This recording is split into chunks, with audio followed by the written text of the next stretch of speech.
Hello everyone, I'm Jonathan Little, and today we're here with episode 276 of Weekly Poker Hand. I want to thank you for being here with me today. If you're enjoying Weekly Poker Hand, click like, click subscribe, share with your friends. That would go a long way to helping me help more and more poker players who want to improve their skills. So let's take a look at a hand from a 1025 game played on Poker Night in America, featuring the newest poker coaching coach, Lexy Gavin. Here, a bunch of garbage hands fold around to Lexy on the button, who has Queen 4 of hearts. Actually, so that's 50 to call. So in this hand, they must be playing 10-25 with a $50 straddle. So it folds around to Lexy on the button with Queen 4 of hearts, which is a fine hand. It's definitely not great, but on the button, it's probably fine to raise it. It's maybe a little bit loose in a three blind game, but I have no problem opening a little bit loose in a 3-blind game. So she does raise it up to $200, which I think is fine and good.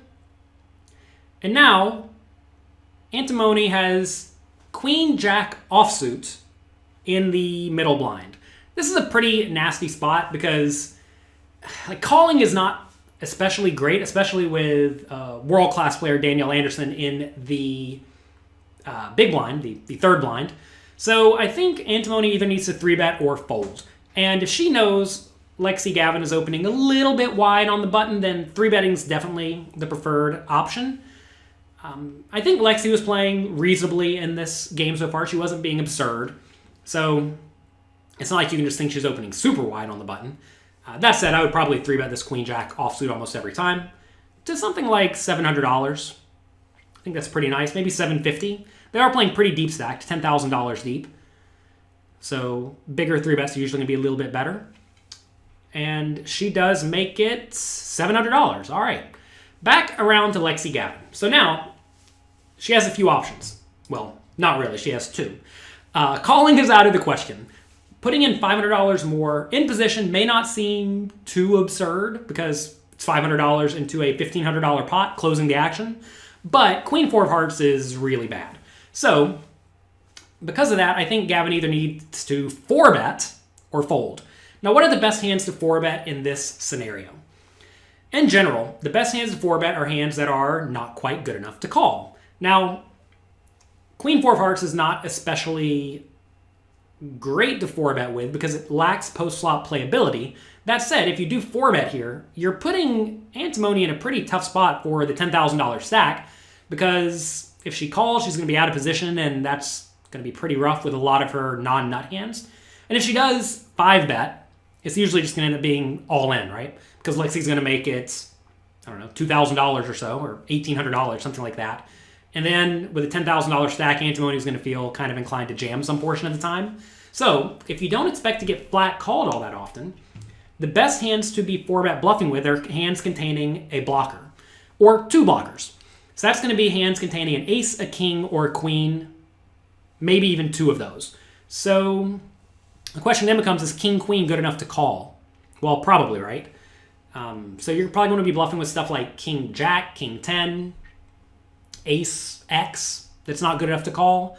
And then some suited king x and suited queen x. Suited ace x is probably good enough to call. So how does queen 4 suited slot into that? Well, pretty well, right? Notice if Gavin had like queen 10 suited, queen 9 suited, she could call. So the good hands to 4-bet in this scenario are usually going to be king x suited, queen x suited, ace x offsuit, and that's about it. So she has one of the perfect hands. So then the question becomes, should she actually do it? Just because you have a good candidate to 4-bet doesn't mean you should 4-bet. So typically you want to be 4-betting players who, well, with your blocker hands, you want to be 4-betting players who are not going to be inclined to call all that often. You want Antimony either to jam or fold because then you just have an easy decision, right? And you also want to be 4-betting when you think Antimony is going to be 3-betting most of her playable hands in the middle blind here. If Antimony is going to be 3-betting a much more polarized range, meaning she either has a really good hand or garbage, and then a decently strong flat calling range, then you have to ask how many bluffs does Antimony have in her polarized 3-betting range. But if she's 3-betting everything, as I think she probably should, because she had Danielle Anderson in the third blind. This is a spot where I think Antimony's range is just relatively linear, right? Just the reasonably good hands. That's going to be, well, stuff like Queen Jack offsuit all the way up to aces. She may be 3-betting stuff like Jack 9 suited and Ace 9 offsuit and stuff like that, right? And a lot of those hands are going to have a really difficult time defending against a 4-bet. So if Antimony's linear 3-betting range contains too many non-nut hands, as it may, then this becomes a reasonable spot to put in the 4-bet pretty frequently, especially with a blocker. So I like this play. Also, I don't know anything about Antimony's bankroll, or if this game is bigger than she plays or not, or what she normally plays. But if this is a bigger game for people, you may find that those are often good spots to apply pressure, because if, like, say you know your opponent came with one $10,000 buy-in, if they lose it, they're going home. A lot of people aren't going to want to be losing their one $10,000 buy-in. You see this happening on a lot of televised poker shows, well, like this Poker Night in America show perhaps, where sometimes people are playing a little bit too big. Again, I'm not saying that's what's happening to Antimony here, but if you're playing in these games, you will often, just by listening, hear that your opponents really don't want to go broke. So if they really don't want to go broke, for all we know, if Lexy Gavin 4-bets here, maybe her opponent folds out stuff like Ace Queen or Ace Jack or Pocket Nines. Who knows, right? So, especially on televised games, I'm a little bit more inclined to apply aggression in spots like this. So, Gavin's lining up a 4-bet. I love it. She does make it 1,800. I think that's nice. I would perhaps go a little bit bigger because you really don't want to get flat called. Maybe like 2,000, but I have no problem with this. I mean, look, I'm nitpicking over a $200 difference on an $1,800 bet, right? I think when you do make it this size, though, it's $1,100 more to call into what's going to be a $3,500 pot. You're essentially saying you don't think Antimony is going to be able to realize 30-ish% equity from out of position, and well, if you're 4-betting the Queen 4 suited, she can probably realize 30-ish% equity. So I think I'd make it a little bit bigger just to really try to put her into an all-in or fold scenario. That said, if Gavin thinks for some reason that Antimony is going to call some pre-flop and then just play really fit or fold post-flop, then I don't mind this. Because then if she calls pre-flop with, let's say, Queen Jack, and then just check folds every time she misses the flop, that's fine. So what should Antimony do? I think she really only has one good option here, and it is to fold. If she had a better hand, like, I don't even know, Ace Jack, maybe it's okay to stick around.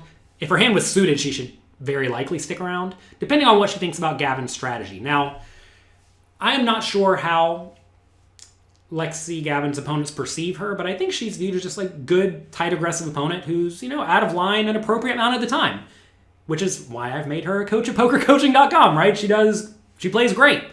And against players like that, you always have to keep it in your mind that they are capable of bluffing some portion of the time, so you can't just 3-bet and then fold way too often when they apply aggression, because they are going to be getting out of line and 4-betting you every once in a while with a bluff, which puts you in tough spots. That said, I do think Queen Jack is a fine hand to 3-bet essentially with two good blockers, right?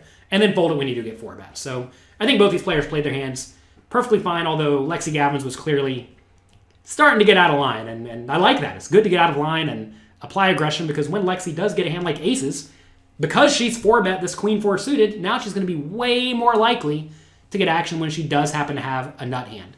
If you never put in the 4-bet with hands like Queen 4 suited, or you could do Ace X offsuit if it makes you feel better. If you're never 4-betting as a bluff, your opponents know that they can just easily fold when you do 4-bets. And you don't want to make your opponents' lives easy. You want to put them in difficult spots where they don't know what to do, because that's when they're going to start making errors. Very, very frequently, someone will come to me saying they don't know why, but they never get action when they have a good hand. Well, it's because they never bluff. You need to bluff sometimes, and we will teach you how to do that at pokercoaching.com. So go there, get a completely free trial, learn from myself, learn from Lexy, and all the other great poker coaches there, and we will help you take your game to the next level. People always ask, how do you have the courage to put in the 4-bet with the Queen 4 of hearts? Once you know the play is good, and you are confident that it will make you money, not making that play costs you money. Do you want to give your money to your opponents? No. You have to be willing to get in there and do it. I taught my dad how to play a long time ago, and he's been crushing it. He just took second place in a tournament, actually, two days ago. And he used to be afraid to shove all in after a raise for 20 big blinds. Then he said one day he just decided, you know what, I'm going to listen to Jonathan. I'm going to do it. He said he jammed all in with Jack 10 suited over a raise, and everyone folded, and he picked up the pot. Then he did it again a little bit later with like ace 2 offsuit. Everyone folded. He picked up the pot. And he actually ended up winning that tournament too.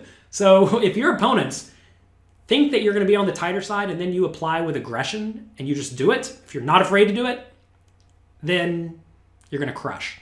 So that's going to be it for today. Good luck in your games. Don't be afraid.